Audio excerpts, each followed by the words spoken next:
Hi, my name is Ng Changjing. Today I'm going to talk about my project, which is to design a predictive modeling of election outcomes using NLP topic modeling and sentiment analysis techniques. Let's first talk about the rise of social media as the primary election campaign tool. It was back in 2008 when Barack Obama's campaign first started using social media as their primary campaigning tool. And they secured the win over competitor George W. Bush. Subsequently, in the year 2018, the Malaysian political party Pakatan Harapan secured the 14th Malaysian general elections by using similar strategies.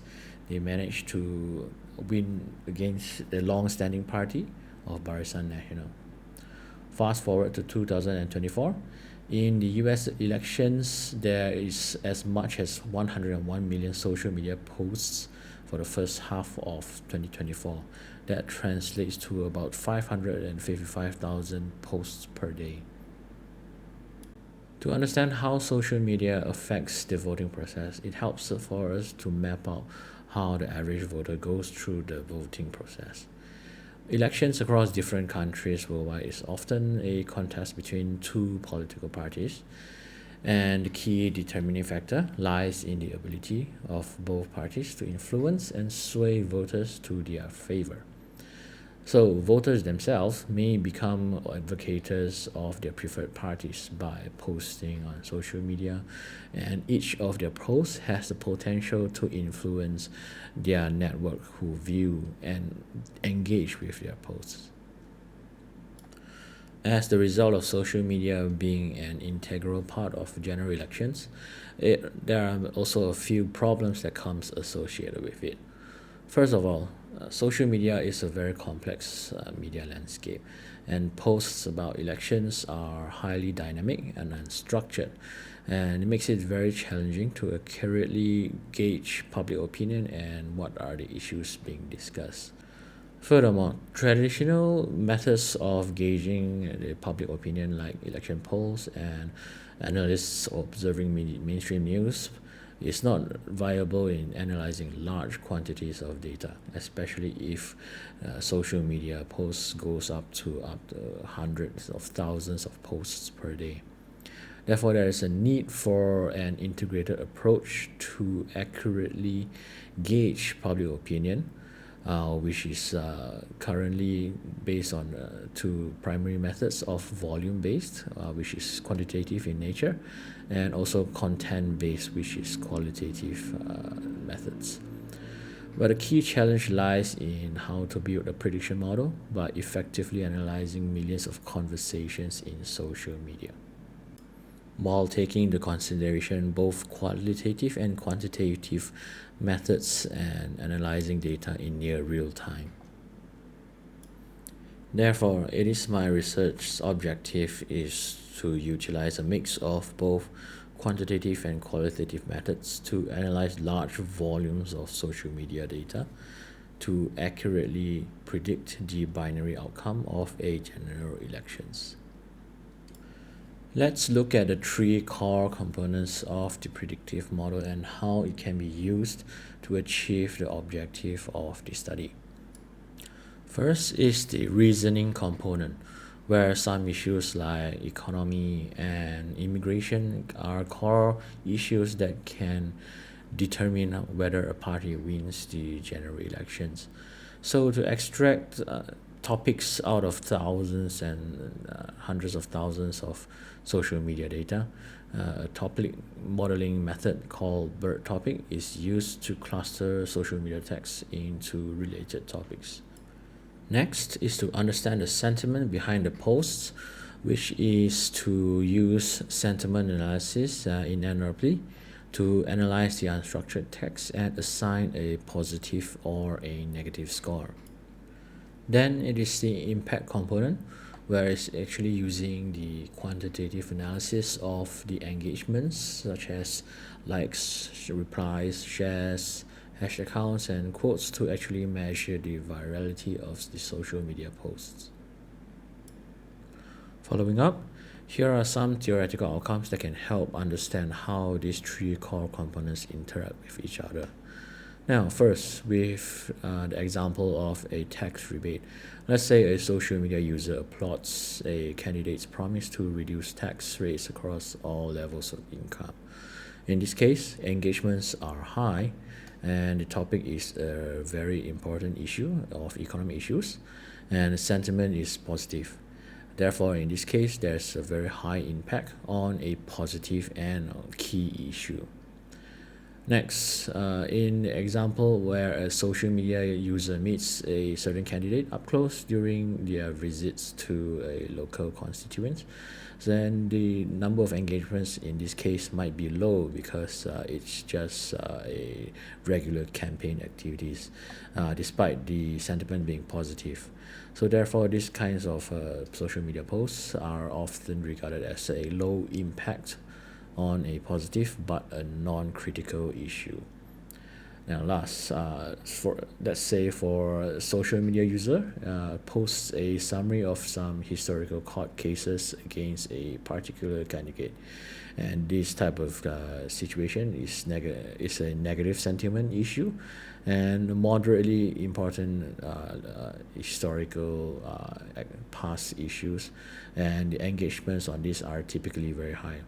Therefore, there's a very high impact on a negative and a moderately critical issue. Now, with the components established, let's look at the research paradigm which is being used in this study. We propose a pragmatic research paradigm, which is a flexible approach that uses both quantitative and qualitative methods. The key features in this research paradigm is that it focuses on solving real-world issues with the best available tools. And it also maximizes insights and provide actionable findings by measuring variables in data. But it also emphasizes interpretation of complex issues from a sociological standpoint. Lastly, this research paradigm is open to change and allows for adjustments during the research process. Now, why should this research paradigm be used? First of all, it is problem focused by tackling real-world challenge of predicting election outcomes. It uses social media data with significant impact to a large population. Next, it is very suitable to integrate all three components with this mixed method strategy, which supports both quantitative and qualitative methods, and it provides a comprehensive understanding of the issue at hand. Next, it's results oriented, where its primary aim is to generate actionable insights to forecast election results. And lastly, the adaptability of this research paradigm allows room for adjustments and adaptation as new patterns emerge. This will ensure that the model stays relevant. Next, let's talk about how data is being collected for this study. The first is a public dataset on Twitter, which is about the 2024 US presidential elections. This is an initiative by the University of Southern California students to investigate the influence of social media in shaping political discourse. It's published with 22 million posts on X.com, and it was collected from the 1st of May 2024 to the 31st of July 2024 by targeting 44 keywords related to the 2024 US elections and scraping all mentions of it in the platform. And we also propose to scrape data from X.com via API, as it acts as a control dataset to validate the predicted results from the study. The proposed scraping period will be from the 1st of March to the 31st of May 2025 for all historical posts on the US elections. Now, how do we collect the data?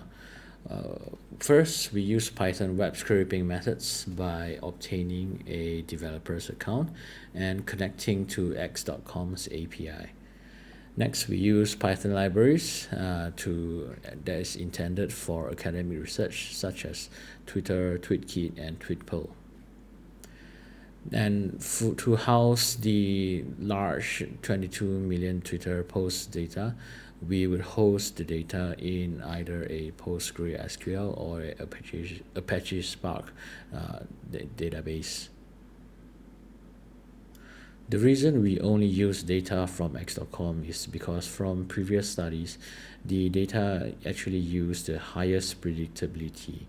And adding data from multiple platforms such as Facebook and Instagram do not actually contribute to improving the predictions. And to scrape our own data is also to control the data by verifying the collection process that is replicable and to validate the results of the analysis. Moving on, we look at how the three core components are being analyzed. First, the engagement analysis is primarily analyzed by some general quantitative methods, such as the count of the number of tweets mentioning the tracked keywords. So this will actually gauge the social media presence of the political party within the social media platform. And we also look at the engagement metrics in tweets, such as the comments, likes, reposts, and the number of views. That would indicate the virality of the post and also its influence on public opinion. By having the engagement metrics, we can also rank each candidate by the number of mentions or the engagement metrics and look at which are the candidates that have a lead on the social media mentions. After having all these matrices, we parse the engagement values through a random forest algorithms as a numerical variables for the prediction model. Next, we look at how we use natural language processing to generate sentiment analysis. There is a sub-model called BERT, which stands for Bidirectional Encoder Representations from Transformers. BERT is a machine learning model for NLP that was developed in 2018 by researchers at Google and University of Toronto.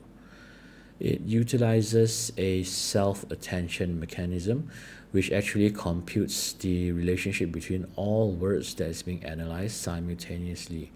This actually allows for parallel processing. Now, with the parallel processing, it's a critical component to allow for much larger training data that was previously not possible.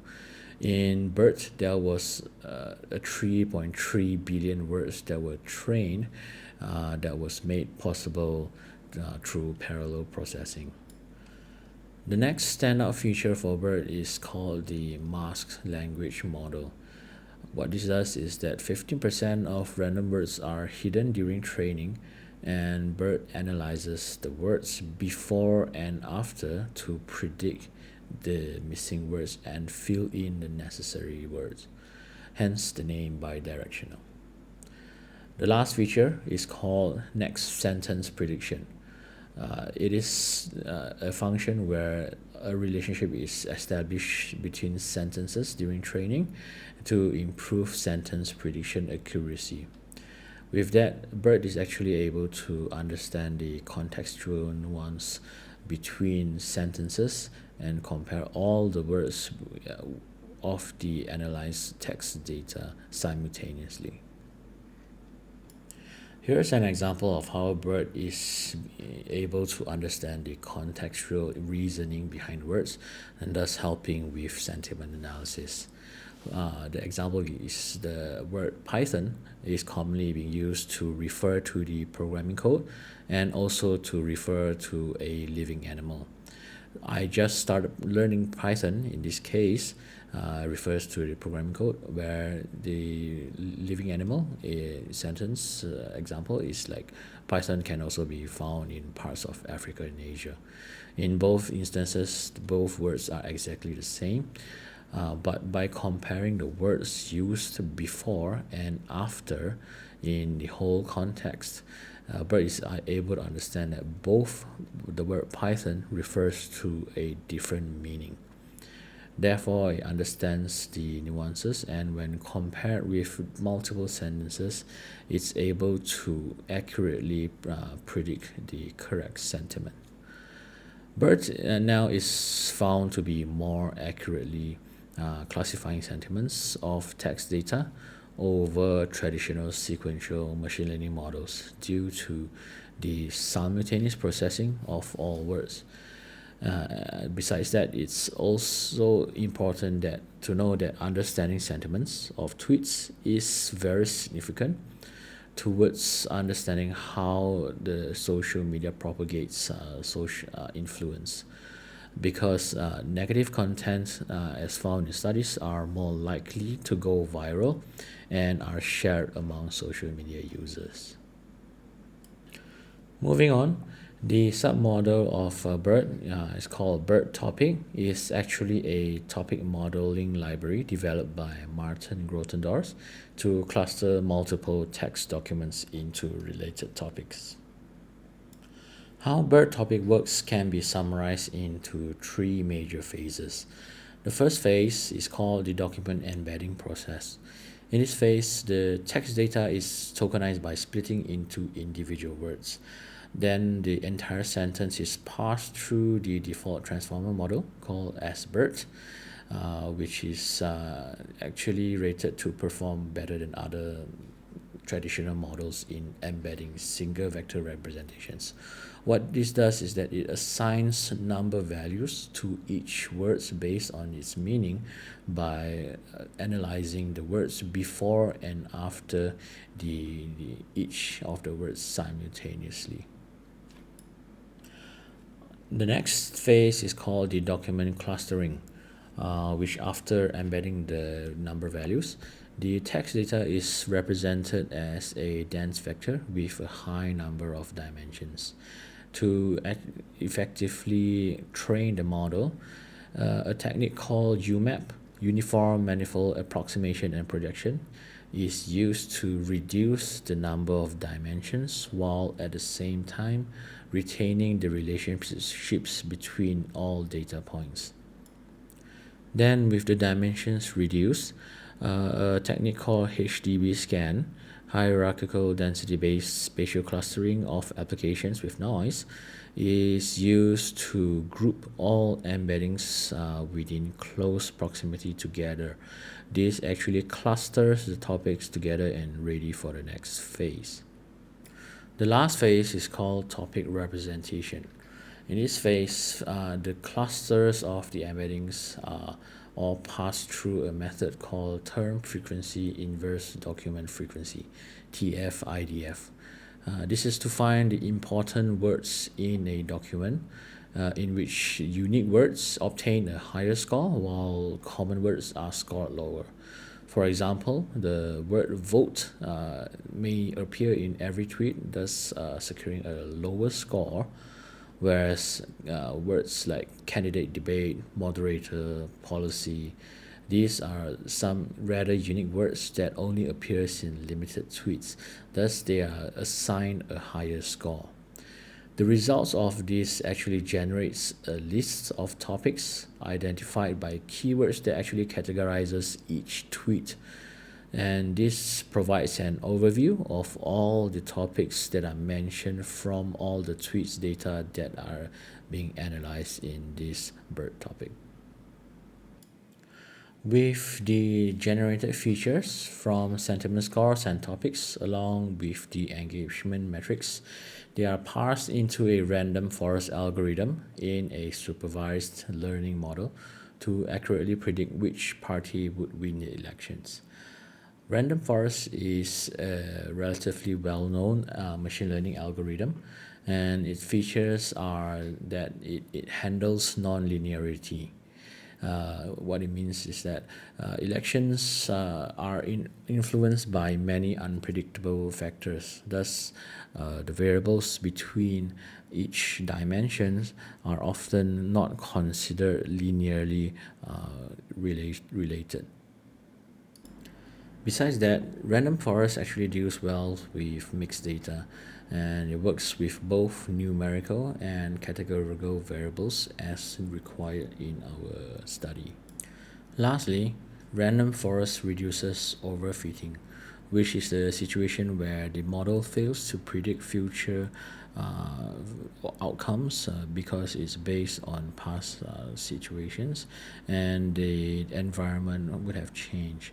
Therefore, it reduces the possibility of failure and makes sure that the model stays relevant.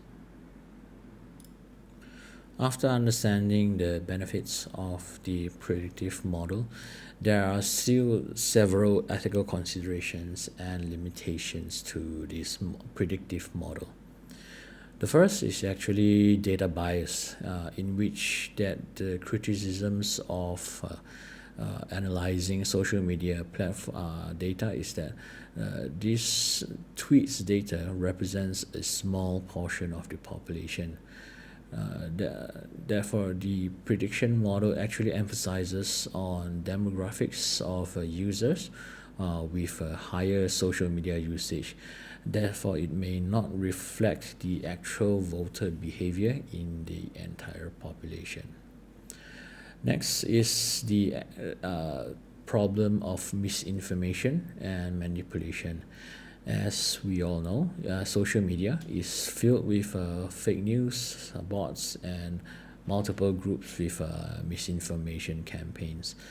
Therefore, some sort of measure of fact checking and method of detecting fake news would be required to actually improve the results.